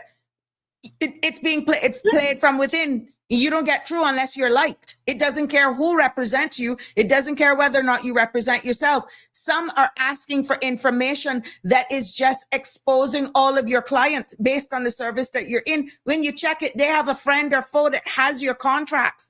They see what your rates are, and you're losing clients because of inside trading. This is a real thing. And the sad part is, it is our Caymanians doing it to other Caymanians. And we're talking about, we changed the name on an immigration law to say Caymanian Protection. But what you're talking about, the processes, that label means nothing if you're acting contrary to what that says. Well, quite frankly, that should be changed to Caymanian Exploitation Act. It should be changed to Caymanian Exploitation Act because the only persons being exploited are Caymanians. There ain't no protection there for us. There ain't none. It is an illusion and smoke and mirrors. It is an illusion. I said this. I wanted to give this government the benefit of the doubt that Caymanian businesses would not suffer. I did, Sabrina, and if you recall, I've been very quiet. While this thing made its way down the pipeline, trying to get to the rollout process, I've been very quiet. Siobhan, a lot of people are calling me. A lot of people are calling. A lot of people are stopping me. A lot of businesses are hurting, and they are even scared to speak, which is why I'm wondering if there's a certain percentage based on the service that you're offering, the type of business that you're in, that they have factored in that they're going to be collateral damage and that there's going to be a small sector of business that are gonna close down because of the process. But guess what? That is by design, which is contrary to what you're calling the piece of legislation. You compete with me, I shut you down. I invite you into the fold, but I make your life a living hell. I don't give you work permits, knowing that Caymanians aren't applying. You can demonstrate that you've advertised through the wazoo. Your contracts could be impacted because you just don't have the manpower or the skill set available to do the job. Then, yeah, what more do you want? I'm not asking you no favor. I've done everything by the book, but yet I am still being marginalized because I'm not hanging with the right crew, because you think that I'm with this group or that group, when all I'm trying to do is keep a roof over my head and make an honest living? No, truly, because this person has remained politically neutral. Truly, because this person has remained. And when I say politically, not just politically neutral, forget about the politics part, but has truly been diligent in making sure that when her employees were rolled over, whatever was necessary to be submitted, it was submitted. When she had the permit granted, that the individual said, look, there's a change in my circumstance.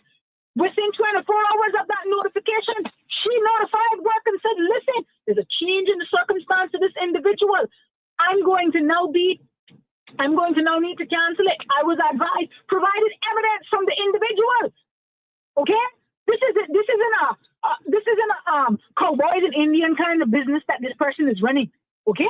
Mm-hmm. For a small business, I'm telling you, good tight belts and braces. Good tight belts and braces. And now, this is the crap that she is facing. This is the crap. It's sad because you know what the reality is? There's a lot more of business like that are going through the same thing, and they're crying. I'm telling you, they're feeling it. I'm telling you, I could set up a hotline to take complaints. I could set up a hotline. Some of the complaints I'm able to remediate myself and say, look, let's do it this way so that we don't actually have to make a complaint, because then you're just going to be targeted. You're just going to be targeted. But are we then creating the space for backdoor deals? That is the narrative. But are we? We don't have a choice, Sabrina. But we don't have a choice. Oh wow. We don't have a choice. Pay to play. Okay, let me give you a scenario. Okay, you have someone. You have a mother. Let's just call her a single mother who has the need for a domestic helper because she has a child at home. She has to work. Her nanny, her former domestic helper, has been rolled over. She's been diligent. You can see that person got only one employee. That employee is about to be rolled over. She's saying, look, legitimately, here's my little letter that you asked for. Sabrina is being rolled over from this role. I want to hire Siobhan into this role for a domestic helper. During the transition period, it's just going to be a handover. It's technically not going to be two employees. Obviously, one is coming to the end of their term limit. How stupid can you be to not realize the transition that's taking place? But you're not going to give that individual that domestic health work permit, therefore creating a hindrance for that mother to be able to go out to take care of that child. And God forbid she loses her job and has to go down to DFA. She's being told you can't get it because you actually have $2,000 in your bank account. Miss me with all of this bullshit. Miss me with it, yeah? Oh, I'm wow. sick of it. Oh, wow. I'm sick of it. Caymanians cannot continue to bear the brunt for the foolishness that's being done at legislative levels. We can no longer continue to bear the burden. We can't. We're struggling. We're drowning underneath all of the legislative framework that you are creating that's supposed to make our lives somewhat easier. You're making our lives difficult. You're making our mere existence difficult. Difficult is an understatement. Mm-hmm. Is an understatement. In your quest to be the pharaoh of politics, you are killing Caymanians and their businesses. This is unacceptable, Sabrina. Can I ask the question? Who the hell do you complain to? What if they don't care? Outside of open avenues like this, who the hell do you complain to? I'm just asking a The general MPs question. that don't come to their office? I'm just asking a general question. What if there really isn't a sincere, genuine need to care? Because like I said, in every transition, in every modernization, that's a rhetorical question, Sabrina. There is collateral damage. Look at the nature of the business. That's a rhetorical question. Okay. That's a rhetorical question. If you're not eating 10 yards of their shit, you don't get nowhere. Exactly. You don't get nowhere. Exactly. You don't get no play. Your business don't deserve workers. You can't find a Caymanian to go do that to do that job. Just try. She's trying. I even said to her, look, I'm willing to learn just to help you out. Mm-hmm. I'm willing to learn just to help you out. You know, I can speak from Because I think, experience prior to running because for I think this political is what we're office. supposed to do. I could not grow my I business think this is because what we're supposed to do, Sabrina. I could not grow my business elevating for 15 years because there were members sitting on the board that thought that I didn't need someone with paralegal experience in my business. And when you check it out, the members on the board were competing with me, one, and two, I was tapping into them trying to get some clientele, corporate clients of mine. That's what we're facing. But there's So but there's nobody out there. But there's nobody out there questioning why we have 4,976 mobile car washes. There's nobody out there on a flipping job site making sure that a man with a car wash permit not hanging sheetrock. There's nobody out there making sure that a man that got a barber permit not out there laying blocks. There's nobody out there making sure that somebody who's hired to Sabrina as a domestic helper not moonlighting at a bar for Sharon Hyde. But we got time. We got time to hold me back. All and the people time like in the you. world. Yeah. To hold legitimate Caymanian businesses who are merely trying to provide for themselves and families. And I'm not talking about a business that pops up overnight. Correct. 33 flipping years. Yep. 33 years. Somebody who has done nothing but demonstrate themselves to be an exemplary business and providing an essential service in this country. Mm-hmm. This is the shit that they face. Mm-hmm. This is the bureaucracy. This is not okay, Sabrina. It's not okay. And I am big mad. I am big mad. And it's because we have remained quiet for too long and silence is consent. And for those who they're scared to speak because we're seeing these happen, but this needs unity. My God, Sabrina. This needs banding my God. together. This needs team. Can you imagine that she went from one permit being denied because the person had a certification to being told that she didn't have a business need, that she wouldn't be, to being told that she actually didn't have a real business need when she only had one person and the business has historically been run But that is what I'm trying to tell you. They are definitely pigeonholing and pretty much stifling a Caymanian business growth. How can you move? How can you grow? How can you offer these type of grants? For example, that tourism is doing right now, if that's what's happening in the background. But bearing in mind, one of the requirements says must be 100% Caymanian employees. Mm-hmm. You're not going to necessarily find that in every business model, even though this is for a tourism thing. Mm-hmm. Is that the image that we're going to be looking for moving forward for all businesses? Sabrina, I'm tired of this being the cry and the plight of my people. I'm tired, Sabrina. I'm tired of fielding complaints. I'm tired of being what I feel like the lone wolf out here. I'm tired. I want to be able to call in and say, and again, let me say this. I am not going to suggest that there aren't good civil servants out there. I'm not going to say that. Mm-hmm. Who are out there working overtime to compensate for the ones that are doing the bare minimum, almost negative. I'm not talking about them. I'm really not talking about them, Sabrina. Mm-hmm. But in reality, we got a problem. We got big problems, Sabrina. It's going to take with no solution in sight. Solution in sight. And the sad part about it is, Sabrina, it changes with every administration. It changes with every administration. People get sidelined and maligned. And if you're not, like I said, if you ain't eating 10 yards of their shit, dog eat your supper. Dog eat your flipping supper. Mm-hmm. How can we continue as a nation to be great, to build, to steer the good ship Cayman, as they like to say? How can we continue to do that when the people who are charged with doing that for you are the ones trampling you? Mm-hmm. Jim says, How caller says she's it is- tired, but that doesn't necessarily mean physically either. I understand her tired. Yeah, you're emotionally drained. You're taxed. It's like they are running all the Caymanians, and because our percentage is so low in number, it's like the bureaucracy is beating you down for you to give up. And I have heard Caymanians who struggle to get work permits approved, demonstrate, can justify it beyond the wazoo, just far from just saying, okay, let me go to this friend to make them put it in. And all of a sudden, guess what? They get it and you can't get it.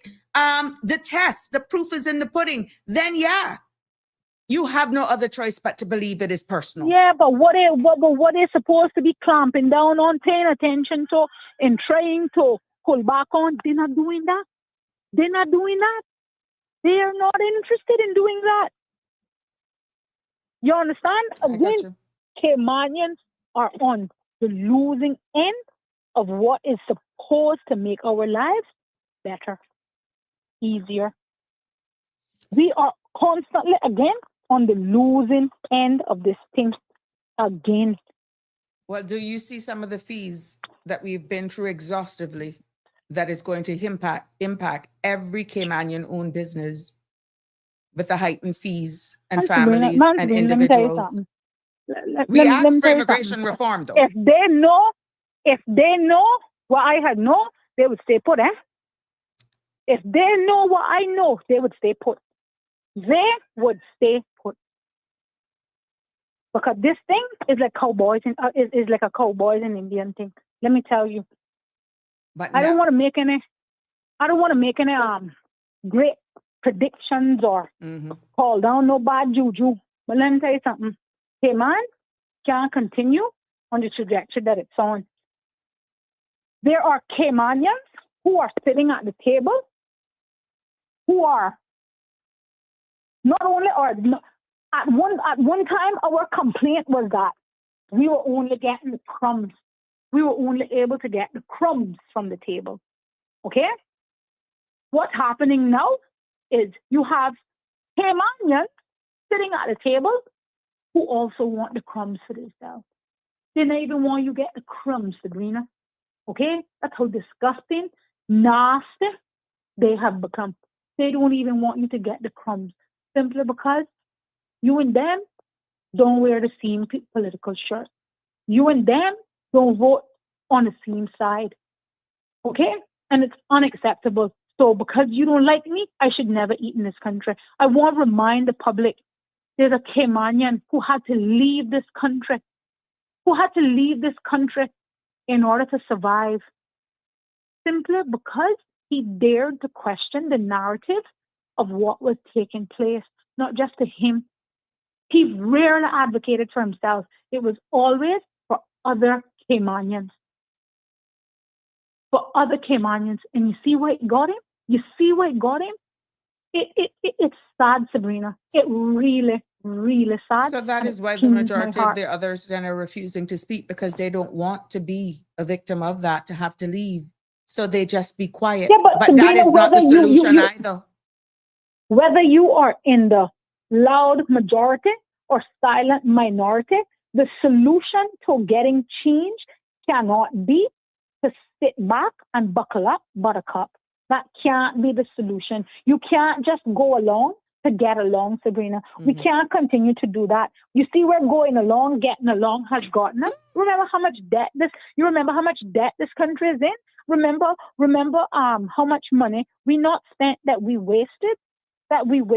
We got nothing to show for it. Okay? People pissing away money down the proverbial drain. Okay? Expenses that my children, grandchildren, and yours too are going to be saddled with debt. Again, spending money that we don't have, but their priorities are increasing the budget for their political offices that they don't friggin' sit in, and making sure that the people carrying out their dirty work, I'm going to say that today, their dirty work can get more money. It's unacceptable, Sabrina. It's really unacceptable. Really, really unacceptable. So tired of it. I go to the point and say, like you rightfully said earlier on, you do not get the message because it's coming from a messenger that you don't like. But where do we go from here? What does it take?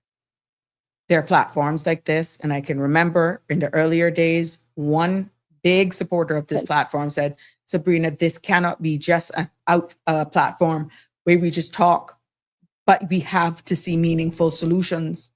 But when those that you actually have to go and report to that should be reflecting the people and representing are appearing to be the problem, then Houston, we have a problem. Sabrina, I heard another, I don't want to disrespect their program and call it a podcast, but I heard another talk show host saying, and I believe him because I know the individual he was talking about, and that's absolute ignorant and obtuse that she is, who said she would not involve one particular individual on a project in this country, despite that person being the leading expert on that subject matter, that she would not include that individual because he was associated with an individual that did not support her politically. You see what I'm telling you? If you ain't eating 10 yards of this shit, you ain't getting nothing. You ain't getting nothing. And it ain't even good shit, Sabrina. It ain't even good shit. Oh, wow. It's foolishness. It's foolishness. Okay? Absolute bullshit. Bullshit. Okay? This is the crap that we have happening in this country. This is the crap that we have happening in this country. And guess what? Every freaking month, they get their paycheck and then some. And then some. But then okay? in the next 3 years, at the end of the day, at the next 3 years, we go through this again. They put up a beautiful show. They put on a beautiful show, make promises, and then bang, we forget. Buy you a couple of yards of this, couple of yards of that, wine and dine you a couple of days. Say this. Yeah. I'm going to say this. Come with the envelopes of money, 5,000 a pop. People, well, I wish they would come to me. I'm going to take their money. I'm going to tell you that. I'm going to take their money. People who don't take care of their own shouldn't be tasked with the responsibility of taking care of anybody else.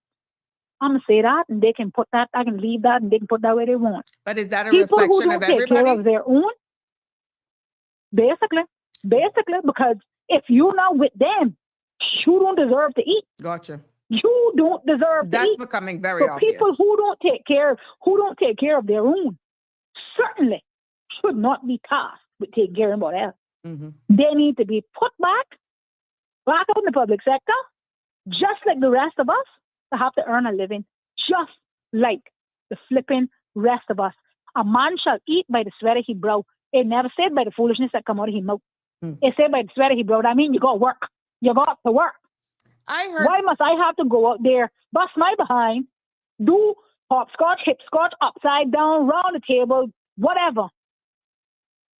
But you can just do the bare minimum and you collect a big check every month. Every month you collect a big check and then some. I'm hearing from multiple sources, and obviously this is coming through, that some persons had to get elected in this last election because businesses were going to go in bankruptcy. Oh, mercy so God. they did exactly what they had to do, some and more, and some and more, and now they are... you went down this road, I wish my good friend Johan would call in today, because I can tell you this. They're not gonna burn candles for me. They're gonna burn a whole torch tonight when I finish with them. There were some people that are some people that God forbid, I guess in order to be declared bankrupt, you gotta have an open bankruptcy filing. But you got some serving up and there. And I'm not just talking about regular MPs. I'm talking about ministers too, who not much better off than me. And I've never sat in the House of Parliament. In order to be an MP, you got to be solvent. But we don't take any consideration into those things, right? But I am going to quote my great-grandfather, whom I have never met, but through stories from my grandmother, who is now deceased as well, her father, who himself was a statesman. I'm not going to say an MP, it would be an insult to him, or a politician, right? Who said, when you elect people who have nothing to lose, they don't have nothing to protect. Exactly. Stop voting for broke people. Broke people got one thing, to not be broke. That's their goal, to not be broke. And they will do whatever they want to do, whatever they have to do to make sure that their position is better off than when they went in there. If it even means your detriment, your detriment. People who have nothing to lose have nothing to protect. Exactly. Which is why they could be openly buying the votes and people fall for it, saying, oh, what a nice zero person. And zero. Exactly. Zero and zero will always be zero. Okay? Vote for people who got something to lose. Because if they got something to lose, they got something to protect. Exactly. They but have now something you to can't protect. complain. You got people in there who are serving that would be on their way out of a job if they were in the private sector. Yet we going out there and voting for them because it's the only job that they can ever have. It's the only job that they can get in. Well, then you don't I'm complain so if you took whatever gifts, I'm cash, so whatever, sick of and it. you don't see them, you don't hear from them. I can tell you like what my mother told me. That was an exchange. I can tell you like what my mother told me when I would go away and I would see a toy in the store and she would say, "What? You don't want to buy that toy now because you want to buy something else later." Exactly. Okay? But I got to have that toy. I got to have it. And you know what she would say? When I went to the ice cream place and I wanted ice cream, eat that toy. You better eat that toy. You better eat that toy. Yeah. Okay? Yep. Same principle applies. Same principle applies. We got to apply seriousness. We got to apply fiscal responsibility, not just responsibility, fiscal restraint. Yes. Fiscal restraint. And not because Sabrina want a road that goes straight to her house means that we got to give her that. Behave because yourself. Sabrina got six people. Sabrina got 6 people out in her house. You're talking too much sense today, my friend. Okay? We must make roads that make sense. Not putting friggin' speed bumps in a goddamn mean highway because you won't say that you're doing something. You want to do something? Come down to your goddamn office that we spending $5,000 a month on every month. Do that. Do that. Do that. Serve effectively there. Start there. Start there. Take the one day that you're allotted to be down there. Start there. Start by returning calls. Actually, have the same energy for your constituents that you had when you wanted to be elected. Have that same friggin' energy. Have that same energy instead of talking about, I don't know why people wondering where I am. I'm always available. No, you ain't. No, you ain't. No, you ain't. So sick of it. Caller, I'm going to ask you to leave me there. You vented. Oh my gosh. Yeah. It's deep. But I can leave you there because they, like I say, they're going to burn a whole lighthouse for me tonight, but that's all right. I am going to keep them accountable until the next election, and I am going to slaughter every one of them, every single one of them who have not made good on the things that they have promised this country. Okay? And I intend to expose if I hear it, I gotta say it. I mean that. Well, because I am so sick and tired. The mere fact that people are reaching out to you, Siobhan, the mere fact that people are reaching out to you, you are a conduit. And this is why I keep appealing to people to air it here, because I can assure you, even though the platform will probably never get its true praises, changes have been made based on what has been said here. You know, changes are being made and they're listening. Well, God forbid, as a single mother, can you imagine if I needed a permit for my helper, where I would be today? I would be in the shitter. You would have come watching for me. And that is one of the most easiest permits that people used to actually be able to get. Now they are even questioning special caregivers that can justify you have an aging senior, people with disabilities. They are telling you Caymanians are available. Sabrina, really? I would be able to hire an accountant quicker to manage my household than I would be able to request for domestic helper that I have a legitimate need for. Right now. That's how stupid, that's how ass backward things is up there. Okay? What my grandma would say, God bless her, swoomers. What a sight. What a sight and what a mess. We are going to hell in a handbasket with gasoline drawers.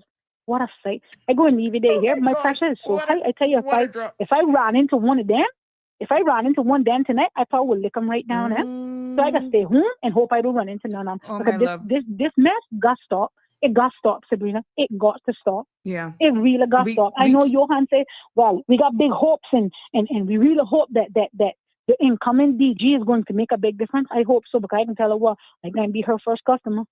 I got a list of complaints. I 5'4" and I got a list taller than me. Taller than me. But anyhow, I'm going to leave you there because... Thank you. Thank you for your contribution. Thank you for your feedback. There we go. We've come to the top of the hour of this episode of Sabrina Speaks. Yes, that was proudly sponsored by Bridgepoint Immigration Consulting. That's coming this May. With 25 years of Cayman immigration expertise, ready to guide your every step of the way. Until tomorrow, I want to wish you a good evening. I know we didn't get through everything, but I can assure you tomorrow is going to be another thought-provoking episode, and your comments, questions are welcomed.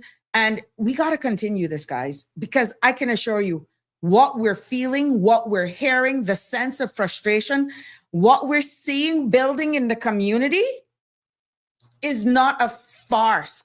It is by design. People are feeling it. And yes, not all will understand when I use the line, have they factored in that they're going to be casualties?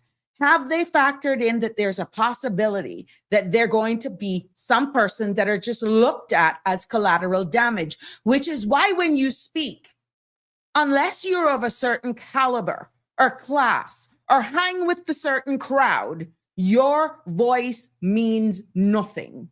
Your contribution, no matter how legitimate you are, how sound you are, how above the board you are, it means nothing. Is that the Cayman Islands that we're building? Is that what you expected from immigration reform? Is that what you expected when you cast your vote? Think about what I just said. Because the more and more we see it, the more and more we see what's happening in the geopolitical landscape, the more and more I'm hearing you all speak, cry in private, call persons like Siobhan to be your advocates because you're scared to advocate for yourself. Then who to blame? Not one of your elected leaders got there without a vote. If you were one who sold it, thank God we serve a mighty God. He can forgive you and you can correct it and make it right. But this is the message moving forward. The one who plays the piper choose the song. The one who pays the piper choose the song. If you can be bought, you can be sold. And if you sold your vote, don't be upset if they don't come around. Don't be upset if you were removed from a board, even though you were added. You sold your vote. It's an even exchange. It is what it is. But you can ask for forgiveness. You can wake up and smell the roses and stop thinking insular. Stop thinking about just yourself and look at the greater good. Because at the end of the day, if we don't come together as a society, this is just a tip of the iceberg. And mark my word here today. Have they factored in collateral damage? Are you in that percentage? Is the system designed that way? It has been my pleasure bringing you this episode of Sabrina Speaks. God bless. Good night. Love you lots. See you tomorrow. That's a wrap for today's edition of Sabrina Speaks. Thank you for tuning in and for being part of the conversation. Remember, the dialogue doesn't stop here. Stay engaged, stay informed, and most importantly, stay empowered. We'll be back tomorrow at 5 p.m., same time, same place, right here on CMR TV and radio, where your voice matters and your truth is heard. Until then, Cayman, take care of yourself and each other. That's it for today's edition of Sabrina Speaks, where your voice matters, your story counts, and your truth is always welcome. Join us weekdays from 5 until 6:30 p.m. right here on CMR TV as we dive into the topics that matter most to you. Catch the show live or on demand at cmrtv.com And don't forget to follow us on Facebook, YouTube, and Instagram so you never miss a moment. Until next time, stay informed, stay engaged, and always speak your truth.